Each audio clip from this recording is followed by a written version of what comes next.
ధన్యవాదాలు అధ్యక్ష. Sir, social media ఇవాళ చిన్నవాళ్ళు కానీ పెద్దవాళ్ళు కానీ మనందరం కూడా సోషల్ మీడియాకి ఎక్స్పోజ్ అవుతున్నాం. పెద్దవాళ్ళు ఏంటంటే ఒక నెగిటివ్ పాజిటివ్, చెడు ఏది మంచి ఏది అని అర్థం చేసుకునేటువంటి ఒక విచక్షణ ఉంటుంది అధ్యక్ష. 16 ఏళ్ల లోపు చిన్నపిల్లలకి ఏది మంచో ఏది చెడో అర్థం చేసుకోలేనటువంటి పరిస్థితులు ఉంటారు అధ్యక్ష. యాక్చువల్గా ఇది చంద్రబాబు నాయుడు గారు ఒకప్పుడు చెప్పారు, ఇది ఒక చట్టం తీసుకురావాలని. నేను ఆ చట్టం తీసుకురావాలని చెప్పి ముఖ్యంగా చెప్పడానికి వచ్చాను అధ్యక్ష. ఆస్ట్రేలియాలో 16 ఏళ్ల లోపు పిల్లలకి సోషల్ మీడియా ఎక్స్పోజర్ లేకుండా ప్రివెంట్ చేసే లాస్ వచ్చినాయి అధ్యక్ష. అలాగే ఫ్రాన్స్ దేశంలో కూడా అలాంటి లాస్ వచ్చినాయి అధ్యక్ష. అదేవిధంగా అనేక యూరోపియన్ కంట్రీస్లో, అలాగే డెన్మార్క్ ఇలాంటి అనేక దేశాల్లో ఈ సోషల్ మీడియా అరికట్టే విధంగా పిల్లలకి అందకుండా ఉండే విధంగా చట్టాలు తీసుకొస్తున్నారు అధ్యక్ష. ఆ విషయంలో చంద్రబాబు నాయుడు గారు మాకు మన గౌరవ సీఎం గారు చెప్పినట్టు అది మంచి ఇనిషియేటివ్ అధ్యక్ష. అది తొందరగా తీసుకురావాలని కోరుకుంటున్నాను. ఎందుకంటే అధ్యక్ష, ఇంతకుముందు మనం చూసాం ఈ డిఫరెంట్ కాన్సెప్ట్స్. బ్లూ వేల్ ఛాలెంజ్ అని ఒకటి, ఎంతోమంది పిల్లలు సూసైడ్ చేసి చనిపోయారు అధ్యక్ష బ్లూ వేల్ కాన్సెప్ట్లో. అదేవిధంగా మోమో ఛాలెంజ్ అంటారు, స్కల్ బ్రేకర్ ఛాలెంజ్ అంటారు, ఫైర్ ఛాలెంజ్ అంటారు. అంటే చుట్టూ నిప్పులు అంటించేసుకొని ఎక్కువసేపు సోషల్ మీడియాలో కనపడితే అది ఒక క్రేజీ థింగ్, వాడికి ఏదో ఒక అప్రిసియేషన్. ఇలాంటి వీటికి చిన్నపిల్లలు గురైపోతున్నారు అధ్యక్ష. అయితే నాకు చెప్పిన దీన్ని బట్టి ఏంటంటే, ఇప్పుడు లోకేష్ గారు కూడా ఐటీ మినిస్టర్ గారు ఉన్నారు, అనిత గారు ఉన్నారు. అవగాహన కార్యక్రమాలు రూపొందించిన విధంగా హర్షించదగ్గ విషయం అధ్యక్ష. I really appreciate them. ఇది ఖచ్చితంగా మాత్రం ఇది చాలా ఇంకా స్ట్రిక్ట్గా గట్టిగా ఈ అవగాహన కార్యక్రమాలు పెంచాలని కోరుకుంటున్నాను. అలాగే ఈ సోషల్ మీడియా వల్ల ఏమవుతుందంటే అధ్యక్ష, పిల్లలు సైకలాజికల్గా అండ్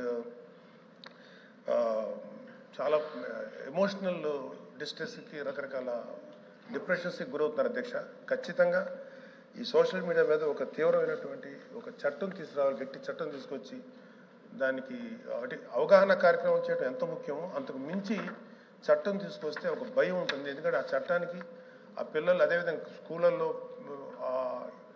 ఈ ట్యాబ్స్ ఇచ్చేటువంటి ఇది ఉన్నప్పుడు అవి ఓన్లీ ఎడ్యుకేషన్ పర్పస్కే రిస్ట్రిక్ట్ అయ్యే విధంగా, ఎక్స్పోజ్ అయ్యే విధంగా ఉండాలి తప్ప అంతకు మించి వెళ్లకుండా ఒక మానిటరింగ్ వ్యవస్థ అయితే కావాలి. అది పోలీస్ డిపార్ట్మెంట్ కానీ, అంటే హోమ్ డిపార్ట్మెంట్ కానీ, ఇటు ఐటీ డిపార్ట్మెంట్, అలాగే విద్యాశాఖ మంత్రి గారు కూడా కలిసి చేస్తున్నారు. అలాగే గ్రేటర్ మన మెగా పేరెంట్ అండ్ టీచర్ మీటింగ్లో అవగాహన కార్యక్రమం ఏర్పాటు చేస్తానని చెప్పారు అధ్యక్ష. I'm very thankful to them.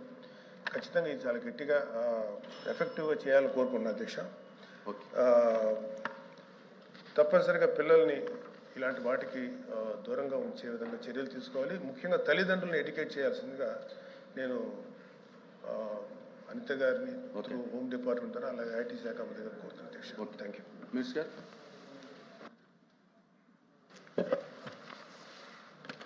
అధ్యక్ష, సభ్యులు నాగేంద్రబాబు గారు చెప్పింది అక్షరాల సత్యం అధ్యక్ష. మనందరికీ కూడా తెలిసింది, ఇందాక కూడా మనం మాట్లాడుకున్నాం. అంటే ఒకటి సైబర్ నేరాలు బారిన పడ్డ వాళ్ళు ఒక ఎత్తు అయితే, చదువుకున్న వాళ్ళు, పెద్దవాళ్ళు, సీనియర్ సిటిజన్స్ పడ్డవాళ్ళు కొంతమంది అయితే, ఎస్పెషల్లీ ఈ మొబైల్కి బాగా ఎడిక్ట్ అయిపోయి, ముఖ్యంగా ఈ సోషల్ మీడియాకి బాగా ఎడిక్ట్ అయిపోయి వాళ్ళ చదువులు పాడైపోయి కొన్ని సందర్భాల్లో డిప్రెషన్కి లోనయ్యి కొన్ని సందర్భాల్లో సూసైడ్లు చేసుకుంటున్న సందర్భాలు ఒక్కొక్కసారి చూస్తే అధ్యక్ష, తల్లిదండ్రుల మీద తిరగబడే మనస్తత్వాలు కూడా వాళ్ళు డెవలప్ అయ్యే పరిస్థితి కనిపిస్తున్నాయి అధ్యక్ష. దీని మీద ప్రత్యేకంగా ఒకసారి దృష్టి పెట్టాలి. కంపల్సరీగా ఈ సోషల్ మీడియాలో పెచ్చు పెరిగిపోతున్న ఈ తీవ్రమైన పదజాలాలు ఒకటి, అంటే వాళ్ళకి అవగాహన ఉండదు, ఎవరో ఏదో పెట్టమంటారు, ఇమీడియట్గా వాళ్ళు పెడతారు. పొలిటికల్ ఆస్పెక్ట్స్ కొన్ని ఉంటాయి, పర్సనల్ ఆస్పెక్ట్స్ కొన్ని ఉంటాయి. ఇవన్నీ కూడా క్రోడీకరించుకొని సోషల్ మీడియాని ఏం చేశారంటే, ఇంతకుముందు సోషల్ మీడియా అంటే ఏదైనా ఒక న్యూస్ ఫార్వర్డ్ చేసుకోవడానికి ఉపయోగించే టూల్గా ఉపయోగించే బదులు ఈరోజు వ్యక్తిత్వ హననం చేసేదానికి ఒక వేదికగా మారిపోయే పరిస్థితులు కూడా ఏర్పడిపోయినాయి అధ్యక్ష. దీంతోపాటు ఇందాక సభ్యులు చెప్పినట్టుగా స్కూల్లో చదువుకునే పిల్లలు కూడా వాళ్ళకి చేతుల్లోకి ట్యాబ్లు, ఫోన్లు వెళ్ళేసరికి వాళ్ళకి అనవసరమైన వాటిని కూడా ఓపెన్ చేసి వాటిల మీద దృష్టి పెట్టే సందర్భాలు కూడా చాలా ఎక్కువైనాయి.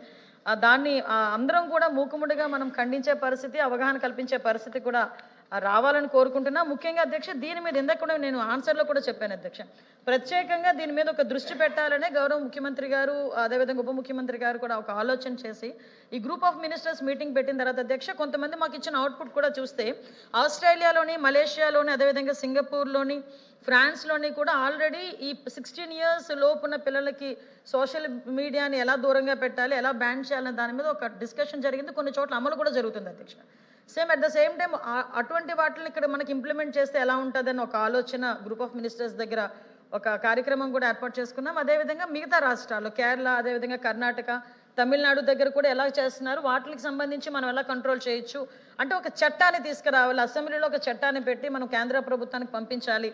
ఆ ఇనిషియేషన్ అన్నది ఆంధ్రప్రదేశ్ నుంచి ఎందుకు జరగకూడదు? ఎందుకంటే దేశం మొత్తం మీద కదా, ప్రపంచం మొత్తం మీద సోషల్ మీడియా విషయంలో అందరూ కూడా సఫర్ అవుతున్నారు.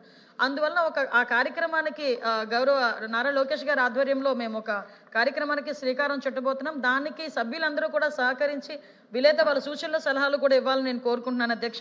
అదేవిధంగా సైబర్ పోలీస్ స్టేషన్ కూడా అధ్యక్ష, ఇప్పుడు సైబర్కి సంబంధించి ఈ సోషల్ మీడియాలో ఇందా కూడా చెప్పాను అధ్యక్ష, పిల్లలకి కూడా మనం కూడా అవగాహన కల్పించాలి, తల్లిదండ్రులు కూడా, టీచర్స్ కూడా దీని మీద ప్రత్యేకమైన దృష్టి పెట్టాలి పిల్లల మీద. అదేవిధంగా ఇప్పుడు కెపాసిటీ బిల్డింగ్కి కూడా చెప్పడం జరిగింది అధ్యక్ష. ఒక నిమిషం అధ్యక్ష, ఇది పెద్ద సబ్జెక్టు. నా దగ్గరకు వచ్చినప్పుడు మీరేమో టైం కట్ చేస్తారా అధ్యక్ష?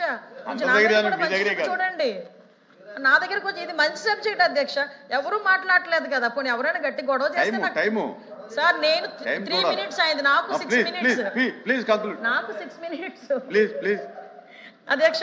ముఖ్యంగా ఈ సైబర్ ఫోరెన్సిక్ ల్యాబొరేటరీ కూడా తీసుకురావడానికి ఈరోజు మేము కృషి చేస్తున్నాం అధ్యక్ష. అది కూడా యాజ్ ఎర్లీ యాజ్ పాసిబుల్ తీసుకొచ్చి సైబర్ క్రైమ్ పోలీస్ స్టేషన్స్ ద్వారా సోషల్ మీడియా ఆగడాల్ని, సైబర్ క్రైమ్ని అరికడతామని మీకు సభాముఖంగా తెలియజేసుకుంటున్నాను అధ్యక్ష.